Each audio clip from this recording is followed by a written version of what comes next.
महाभारत के इस अमर योद्धा अश्वत्थामा की कहानी में छुपी है एक अजीब उलझन। क्या उसका अमर होना वरदान श्राप से कम था? आज हम जानेंगे कैसे अश्वत्थामा बन गए चिरंजीवी, एक श्राप और वरदान के बीच उलझे हुए योद्धा की अनोखी दास्तां।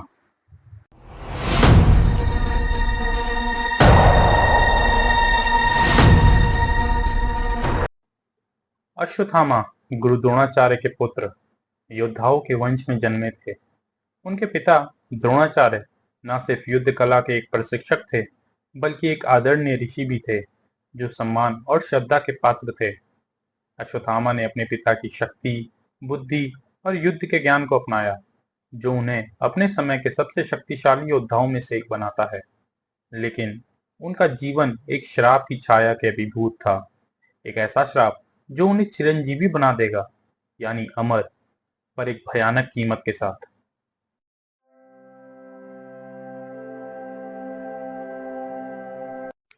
अश्वत्थामा की कहानी उनके चमत्कारिक जन्म से शुरू होती है। द्रोणाचार्य और उनकी पत्नी कृपि एक संतान की इच्छा रखते थे। उनकी प्रार्थनाओं का उत्तर तब मिला जब भगवान शिव ने उन्हें स्वयं आशीर्वाद दिया और उनके घर एक पुत्र का जन्म हुआ। उस पुत्र के माथे पर एक दिव्य मणि थी, जो उसे अमरता, भूख, प्यास और थकान से रक्षा प्रदान करती थी। अश्वत्थामा को महान बनने का वरदान मिला था और उनका जन्म एक दिव्य घटना माना गया। जैसे जैसे वो बड़े हुए, उन्होंने पिता से वेदों का ज्ञान, युद्ध कला और युद्ध नीति की शिक्षा ली, जिससे वो एक अनुपम योद्धा बन गए।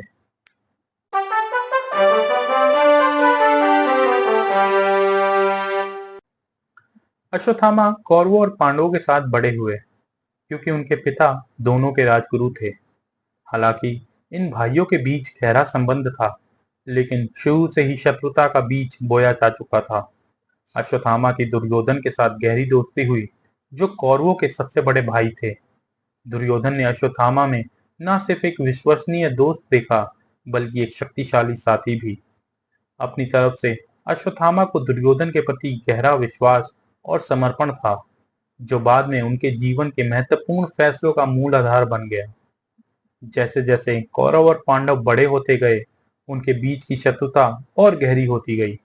अश्वत्थामा, जो हमेशा कम बोलने वाला व्यक्ति था, पीछे ही रहता था और अपनी कलाओं को भी निखारता रहता था। वो अपने दोस्तों के प्रति वफादार था। अश्वत्थामा अपनी धनुर्विद्या, युद्ध नीति और अपने भयंकर साहस के लिए जाना जाने लगा। उनकी एक धुरंधर योद्धा के रूप में छवि दूर तक फैल गई, लेकिन उनकी असली परीक्षा अभी आना बाकी थी।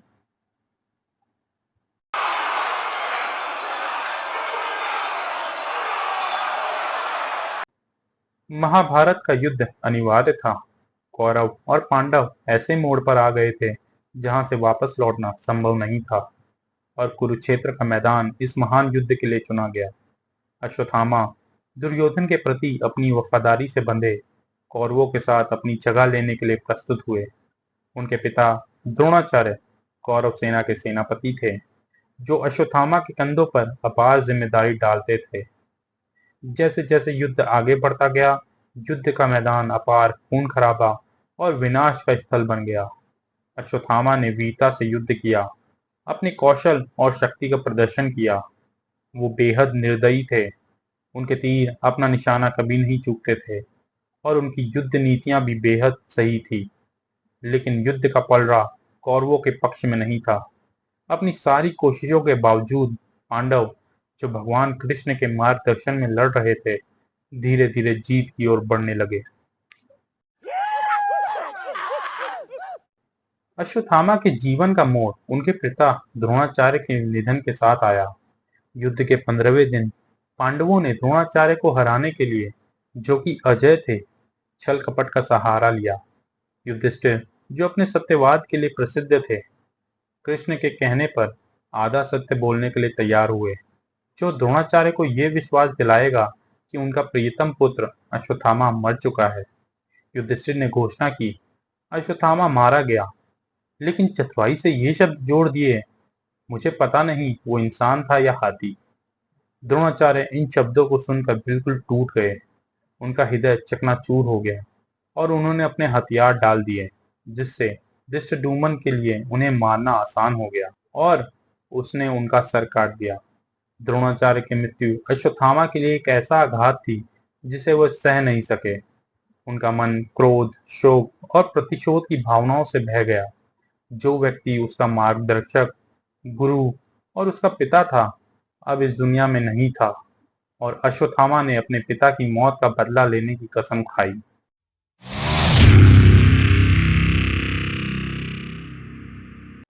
उस रात युद्ध तो खत्म हो गया, लेकिन अश्वत्थामा के अंदर एक नया युद्ध शुरू हो गया। वो सो नहीं पाया। उनके पिता के निश्चल शरीर की तस्वीर उनका पीछा करती रही। रात के सन्नाटे में गुस्से और निराशा से भरे वो दुर्योधन के पास गए, जो गंभीर रूप से घायल था। दुर्योधन अपना अंत नजदीक महसूस करते हुए अश्वत्थामा को कौरव सेना का नया सेनापति नियुक्त किया और उससे कौरवों की हार का बदला लेने के लिए जो भी जरूरी हो करने का आशीर्वाद दिया। अश्वत्थामा ने पांडवों पर अपना क्रोध ऐसे ढंग से निकालने का फैसला किया जो उनको कभी न भूलने वाला दुख देगा। कीर्तिवर्मा और कृपाचार्य के साथ वो चुपके से पांडवों के शिविर में घुस गए। अंधेरे का फायदा उठाते हुए उन्होंने शिविर में सबको मौत के घाट उतार दिया, जिनमें द्रौपदी के सोए हुए पुत्र भी शामिल थे, जिन्हें उन्होंने गलती से पांडव समझ लिया। यह एक अत्यंत क्रूर और भयानक कार्य था और जब अश्वत्थामा को अपनी गलती का एहसास हुआ, तब तक बहुत देर हो चुकी थी।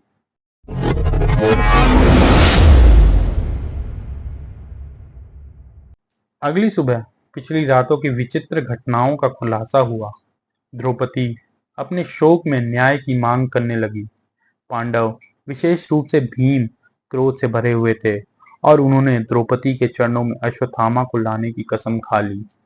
उन्होंने उसका पीछा किया और अपनी आखिरी कोशिश में अश्वत्थामा ने ब्रह्मास्त्र का आह्वान किया, जो एक भयानक शक्ति थी, और उसका निशाना उत्तरा के गर्भ में पल रहे पांडवों के अंतिम वंश पर किया। ब्रह्मास्त्र एक ऐसा अस्त्र था जिसे आसानी से रोका नहीं जा सकता था, लेकिन भगवान कृष्ण, जो धर्म के रक्षक थे, ने हस्तक्षेप किया।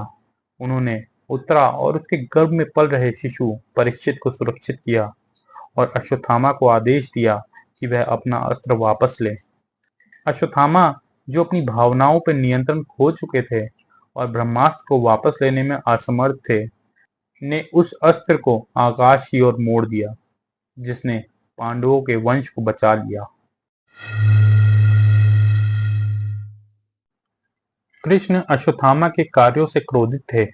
निर्दोष बच्चों की हत्या, ब्रह्मास्त्र का अनुचित उपयोग और अपने क्रोध पर नियंत्रण न रख पाना ऐसे अपराध थे जो दंड के बगैर नहीं रह सकते थे। कृष्ण ने अपने दिव्य न्याय में अश्वत्थामा को श्राप दिया कि वो सदा के लिए धरती पर भटकते रहेंगे, ऐसे घावों के साथ जो कभी नहीं भरेंगे। उनका समाज द्वारा त्याग हो जाएगा और उनको कभी शांति या सुख नहीं मिलेगा। कृष्ण ने फिर अश्वत्थामा के माथे से दिव्य मणि को निकाल लिया, जिससे उनकी अजयता और दिव्य रक्षा छीन ली गई। इस घटना से अश्वत्थामा के चिरंजीवी होने की शुरुआत हुई, जो अमर तो हो गए, लेकिन एक श्रापित जीवन जीने के लिए, जो दुख और अकेलेपन से भरा होगा।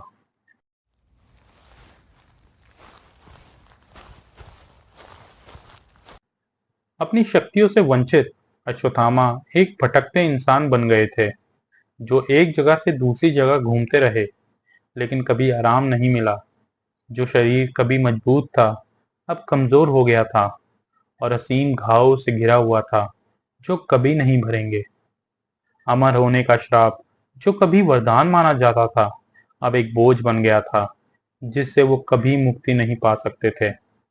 अश्वत्थामा को युगों तक जीने का श्राप दिया गया, जिसमें उन्होंने साम्राज्यों के उदय और पतन, पीढ़ियों के जन्म और मृत्यु देखी, लेकिन अपने अतीत के पापों का बोझ हमेशा अपने साथ उठाते रहे। कहते हैं कि अश्वत्थामा अब तक धरती पर भटक रहे हैं, एक अकेला व्यक्ति जिसकी मणि खो गई है और अपना लक्ष्य भी भूल गए हैं। वो याद दिलाता है कि क्रोध और बदले से प्रेरित कर्मों का क्या परिणाम होता है। एक ऐसा पाठ जो महान योद्धाओं को भी सीखना पड़ता है। उनकी कहानी ये दर्शाती है कि एक योद्धा अपनी सभी शक्तियों के बावजूद अपनी भावनाओं का शिकार बन गया, जिससे एक ऐसा श्राप मिला जो उसे अमर तो रखता है, लेकिन हमेशा के लिए दर्द में जीने के लिए मजबूर करता है।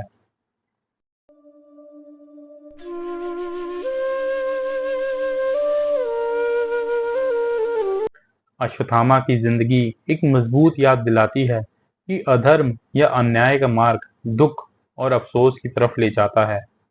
उनकी अमरता एक उपहार नहीं, बल्कि एक दंड है, एक श्राप जो उसे अपने कर्मों के परिणामों को सदा के लिए जीने के लिए मजबूर करता है। उनकी कहानी सबको चेतावनी देती है कि हर व्यक्ति को अपनी भावनाओं को नियंत्रित करना चाहिए, धर्म के आधार पर फैसले लेने चाहिए और अपने कर्मों की लंबी अवधि के परिणामों को सोचना चाहिए। अश्वत्थामा एक अमर योद्धा धरती पर भटकना जारी रखेंगे, एक जीवित प्रमाण है कि धर्म की महत्वता, माफी की कीमत और दोष का भारी बोझ। उनकी कहानी चाहे कितनी ही दुख से भरी हो, हमें सही फैसले लेने की महत्वता सिखाती है, चाहे कितनी भी बड़ी चुनौतियां सामने आएं। अगर आपको ये कहानी पसंद आए तो कृपया लाइक करें और चैनल को सब्सक्राइब करना ना भूलें, ताकि आपको ऐसी ही रोचक कहानियों का नोटिफिकेशन मिलता रहे।